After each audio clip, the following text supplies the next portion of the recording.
বিক্ষোভে রক্তপাত, এবার কি ইরানে মার্কিন সামরিক হামলা? নিউ ইয়র্ক টাইমসের চাঞ্চল্যকর প্রতিবেদনে ট্রাম্পকে হামলার বিকল্প পরিকল্পনার ব্রিফিং।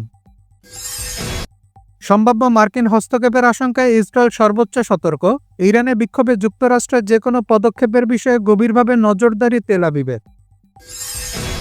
ফিলিস্তিনিদের সোমালিল্যান্ডে পাঠানোর ছক, ইসরায়েলের বিরুদ্ধে বিস্ফোরক অভিযোগ, সোমালিয়ার প্রতিরক্ষা মন্ত্রীর কূটনৈতিক স্বীকৃতি প্রত্যাহারের আহ্বান। যুদ্ধবিরতির পরও আলেপ্পোয় রক্তপাত, সিরীয় বাহিনী এসডিএফ সংঘর্ষে নিহত 6, সংঘাত থামাতে সংলাপের আহ্বান মার্কিন বিশেষ দূতের। বিক্ষোভে গুলির বন্যা, রাস্তায় পড়ে আছে মরদেহ, ইন্টারনেট বিচ্ছিন্ন করে নির্বিচারে প্রাণঘাতী অস্ত্র ব্যবহার, নিহত হতে পারে 2000 মানুষ। এবং কাতার দূতাবাসে হামলা নিয়ে ইউক্রেনকে দুষল রাশিয়া, পাল্টাপাল্টি অভিযোগের মধ্যে কূটনৈতিক মিশনগুলোকে লক্ষ্যবস্তু না করার দাবি মস্কোর।